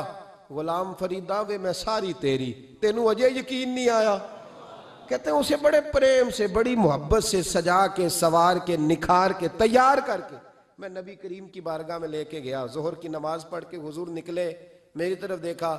میں نے کہا حضور پیسے لے لیے تھے, یہ آپ کا سامان ہے, مال ہے. کہتے ہیں حضور نے نکیل تھامی. میں واپس پلٹا, بھی گلی کی نکر موڑا نہیں تھا. حضور نے آواز دی جابر ذرا سن تو صحیح. کہتے ہیں میں واپس آیا تو حضور مجھ سے باتیں کرنے لگے. فرمانے لگے یہ میرا اونٹ ہے, اسے کمزور اور بوڑھا نہ سمجھنا, کبھی جانوروں میں دوڑا کے دیکھنا سب سے آگے نکل جاتا ہے. اور قریب محبوب فرمانے لگے 6-7 دینار کا نہ سمجھنا, میں نے پورے 10 دینار کا خریدا. اور پھر حضور پھر مسکرائے. فرمایا جابر تمہیں پتہ ہے تحفہ لینے دینے سے محبت بڑھتی ہے؟ حضور ہاں. فرمایا رکھ لو, میں تمہیں تحفے میں دینا چاہتا ہوں, رکھ لو میں تحفے میں دینا چاہتا ہوں. جناب جابر ابن عبداللہ کہتے ہیں میں واپس لوٹ رہا تھا, رو رہا اور کہہ رہا تھا جیسا نبی اللہ نے مجھے دیا, جیسا رسول اللہ نے, سب سے اولا ہو آلہ ہمارا نبی, سب سے بالا ہو آلہ ہمارا. کون دیتا ہے دینے کو منہ چاہیے, دینے والا ہے سچا ہمارا نبی. غمزدوں کو رضا مجدہ دیجئے کہ ہے بے کسوں کا سہارا ہمارا نبی کریم سید عالم صلی اللہ علیہ وسلم. دائیں بائیں آگے پیچھے خیال رکھتے کس کو, کس وقت, کس انداز میں, کتنی حاجت ہے. حضرت مقداد حضور کے غلام ہیں. وہ کہتے ہیں میں تھا اور میرے ساتھ 2 صحابہ اور تھے. ہمیں بھوک لگ گئی. مدینے میں نہ کچھ قحط کا سما تھا, کئی دنوں سے بارش نہیں ہوئی تھی, فصلیں نہیں پکی تھیں. فرماتے ہیں بھوک نے بڑا ستایا. ہمارا یہ طریقہ تھا کہ جب ہمیں شدید بھوک لگتی تھی تو ہم کسی صحابی سے کوئی مسئلہ شرعی مسئلہ دریافت کرتے تھے. یہ اب جا کے ہر قاری صاحب پہ, ہر امام صاحب پہ فٹ نہ کر دینا بات. آپ باتیں سنتے ہیں پھر ترجمے اپنی مرضی کے کرتے ہیں, جا کے ہر مولوی صاحب پہ فٹ نہ کر دینا. کہتے جب مسئلہ پوچھتے تھے نا کسی صحابی سے تو پہلے روٹی کھلاتا تھا پھر مسئلہ بتاتا تھا.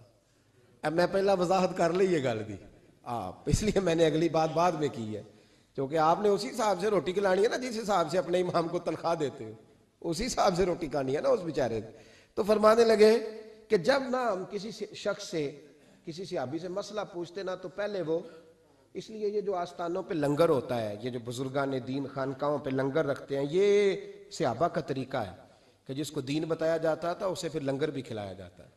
بہت سارے لوگ اس کا مذاق اڑاتے ہیں کہ یہ کیا ہے، بھئی یہ رسول اللہ کی سنت ہے، صلی اللہ، پڑھیے درود صلی اللہ، چلے جنہوں نے پہلے نہیں پڑھا وہ بھی شامل ہو جائے، پڑھیں صلی اللہ تعالی علیہ وسلم۔ فرماتے ہیں اس دن بڑی بھوک لگی، 3 دوست تھے ہم، 3 صحابہ تھے، ہم نے حضرت ابوبکر صدیق کو گلی میں کھڑا کر لیا۔ سب صحابہ کے حالات کچھ نہ کچھ ان دنوں میں نا ٹائٹ تھے، کمزوری تھی، چونکہ فصلیں نہیں تھی، بارشیں نہیں تھی۔ کہ ابو بکر ایک مسئلہ پوچھنا ہے، کہتے کھڑے کھڑے جناب صدیق اکبر نے کہا پوچھو، پہلے روٹی بھی ساتھ پوچھتے تھے، کہنے لگے چلو پوچھو، کہتے مسئلہ پوچھا اور بتا کے رخصت ہو گئے۔ پھر ہم نے حضرت عمر سے پوچھا، انہوں نے بھی سوال کا جواب دیا پر کھانا نہ پوچھا۔ پھر 2-3 اور لوگوں کو ہم نے ٹٹولا، لیکن اس دن سب نے مسئلہ ہی بتایا، روٹی نہیں پوچھی۔ حضرت مقداد کہتے ہیں ہم نے پروگرام بنایا حضرت عبد الرحمن ابن عوف سے مسئلہ پوچھنے کا، تو میرے ساتھ والے دونوں کہنے لگے بس کر، بڑے آزما لیے، اب چل سیدھا دروازہ رسول پہ چلے۔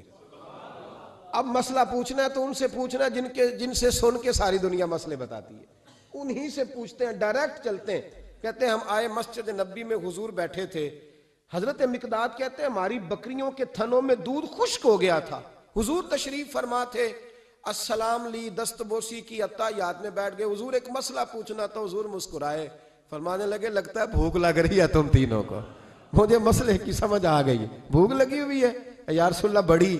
فرمایا میری 4 بکریاں ہیں اور اللہ نے فضل کیا، قحط میں بھی ان کے تھن دودھ سے بھرے ہوئے ہیں۔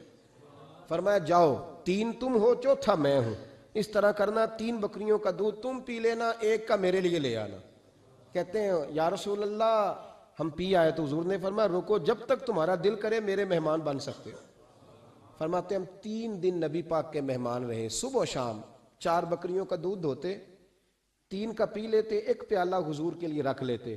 فرماتے ہیں تیسرا دن آیا نا، حضرت مقداد کہتے ہیں وہ تو سو گئے دودھ پی کے، پر وہ جو نبی پاک کے لیے پڑا تھا نا، میری بار بار توجہ اس کی طرف جاتی، بار بار، اور میرے اندر سے آواز آتی کہ حضور کو تو بڑی خدمت کرتے ہیں صحابہ، تو حضور نے تو شاید کچھ اور کھا لیا تو پی نہ لوں، پی نہ لوں۔ کہتے ہیں کئی دفعہ میں نے روکا پر میں نہ ہی اپنے آپ کو روک سکا، میں پی گیا حضور کے حصے کا بھی دودھ۔ جب میں پی گیا وہ دودھ، کہتے ہیں اب پینے کے بعد جو پریشانی ہوئی وہ زیادہ تھی، دل میں خیال آیا اگر حضور ناراض ہو گئے کہ بھئی تمہیں تمہارے حصے کا دودھ دیا تھا اور مسلسل 3 دن سے مل رہا ہے، پھر کیوں پیا؟ اور حضور ناراض ہو گئے تو گرا جو ان کی نگاہ سے وہ سنبھل نہیں سکتا۔ فرمانے لگے اسی پریشانی میں تھا کہ حضور آ گئے، اب تو میرا وجود کانپنے لگا۔ سرکار سیدھے اس پیالے کی جانب گئے جس میں دودھ ہوتا تھا۔ فرماتے ہیں نبی پاک نے نہ اٹھایا کپڑا، اٹھایا برتن، دودھ نہیں تھا۔ حضور نے پوچھا نہیں کون پی گیا ہے، بلکہ نبی پاک نے ہاتھ اٹھایا کہ اللہم اطعم من اطعمنی واسقی من سقانی، یا اللہ جو مجھے کھلائے تو اسے کھلا، جو مجھے پلائے تو اسے پلا۔ حضرت مقداد کہتے ہیں میں نے کہا اوہو یہ تو بڑی قیمتی دعا مل رہی ہے، بکریاں میری جو بکریاں تھی وہ تو پہلے نہیں دودھ دے رہی، تھنوں میں دودھ خشک ہے، اور اتنی بڑی دعا کہ جو کھلائے اسے کھلا، جو پلائے اسے پلا۔ نبی کریم علیہ السلام کی دعا سنی تو کہتا میں بستر کے اندر منہ دیا ہوا تھا، جھٹ سے میں نے کپڑا اتارا، چھری پکڑی اور اپنے باڑے میں چلا گیا کہ ایک بکری ذبح کر کے لاتا ہوں، حضور کو کھلاتا ہوں تاکہ یہ دعا مجھے مل جائے کہ یا اللہ جو مجھے کھلائے تو اسے کھلا۔ فرماتے ہیں میں بکریوں کے باڑے میں گیا، جن بکریوں کو کئی دن ہو گئے تھے دودھ نہیں دیا تھا، جیسے ہی میں نے چراغ جلایا میں حیران ہو گیا کہ سب کے تھن دودھ سے بھرے ہوئے۔ کہتے میں نے 3-4 بکریوں کا دودھ دھویا، برتن میں بھرا، محبوب کی بارگاہ میں لایا۔ کہتے ہیں حضور نے خوش ہو کے پیا، جب پی لیا نا نبی کریم نے تو حضور فرمانے لگے چل میں نے تیرا لایا پی لیا، اب یہ بتا میرا کس نے پیا تھا؟ اب وہ والی بات کرنا جس کے گچھے سے لچھے جڑے نور کے، ان ستاروں کی نزہت پہ لاکھوں سلام، ان کے خطبے کی ہیبت پہ کروڑوں درود، ان کی باتوں کی لذت پہ لاکھوں سلام، جس کی تسکین سے روتے ہوئے ہنس پڑے، اس تبسم کی عادت پہ فرمایا بتا میرے والا کس نے پیا؟ کہا یا رسول اللہ بڑا روکا اپنے آپ کو، پر محبوبت آپ کی بکریوں کے دودھ کی لذت ہی کیا ہے، حضور نہیں روک سکا، تو محبوب کریم فرمانے لگے اچھا اکیلے پی گئے ہو، جا پھر دودھ بھی تو میرا پی گیا ہے اور میں تیرے لیے پھر دعا کرتا ہوں کہ یا اللہ اس نے مجھے پلایا تو اسے پلا، اس نے مجھے کھلایا تو اسے کھلا۔ نبی کریم ہر اس شخص کا خیال رکھتے جو بھوکا ہوتا، جو پیاسا ہوتا، جو کمزور ہوتا، تھوڑا تھوڑا دائیں بائیں دیکھ، یہ حضور کی سیرت کا بہت بڑا پہلو ہے، تھوڑا تھوڑا دائیں بائیں آگے پیچھے ضرور دے۔ یقیناً جب آپ کسی کے کام آتے ہیں تو آپ کو آزمائش سے گزرنا پڑتا ہے، یقیناً۔ میں نے اپنے دور میں یہ منظر دیکھا ہے، اگر آپ ہاتھ پھیلا رہے ہیں تو آپ مانگنے والے ہیں، اور اگر آپ ہاتھ نہیں پھیلا رہے تو لوگ کہتے ہیں پتہ نہیں کوئی تو چکر ہوگا۔ اگر آپ سوال نہیں کر رہے تو پھر لوگ کہتے ہیں کوئی تو ایسا کھاتا ہوگا جہاں سے دولت، یعنی کوئی ایسی سمت نہیں جہاں آپ محفوظ رہ سکیں۔ آپ کو دونوں جانب سے لوگ گھیریں گے، دونوں جانب سے۔ جب آپ کسی کے کام آئیں گے، جب آپ کسی تک پہنچیں گے، جب آپ کسی کو، اور میں نے یہ بھی دیکھا ہے، میں ساری حفظ ما تقدم کے طور پہ آپ کو سمجھا رہا ہوں، آپ نے کسی شخص کی مدد کر دی نا، آپ نے مدد کی تو وہ بھی کئی دفعہ بدگمان ہوتا ہے کہ اس کے پاس بڑا کچھ تھا تبھی تو مدد کی نا اس نے، حالانکہ آپ نے ان باتوں پہ غور نہیں کرنا۔ یہ ساری چیزیں آئیں گی، کیونکہ اگر کسی شخص کی بری عادت کی وجہ سے آپ اپنی اچھی چھوڑ دیں گے تو پھر آپ کا نقصان ہوگا، اس کا نقصان۔ نبی پاک کے اخلاق یہی ہیں کہ سامنے والا جو مرضی کرے، ہم نے وہ کرنا جس کا درس ہمارے نبی نے ہمیں دیا ہے، ہم نے وہ کام کرنا ہے جس کا پیغام ہمارے رسول نے ہمیں دیا۔ اس لیے بڑی خیر کریں، دائیں بائیں آگے۔ کچھ لوگ بہن بھائیوں سے اچھا سلوک کرتے ہیں، جواب میں اچھا سلوک نہیں ملتا، مجھے پتہ ہے نہیں ملتا، تو آپ یہ بتائیں کہ ان کے ساتھ اچھا سلوک اللہ کو راضی کرنے کے لیے کیا تھا یا جواب لینے کے لیے کیا تھا؟ آپ نے نہیں دیکھنا کہ سامنے والا کیا کر رہا ہے، آپ نے یہ دیکھنا ہے کہ اللہ کس بات میں راضی، اللہ کے رسول کس بات میں راضی، میری آخرت کا نفع کس چیز میں ہے، میری روح کو، میرے ضمیر کو اطمینان کیسے ہے۔ یہ تصور رکھ کے جب خیر کریں گے تو پھر اللہ بڑی ہی بھلائی عطا کرے گا۔ آخر دعوانا ان الحمدللہ رب العالمین۔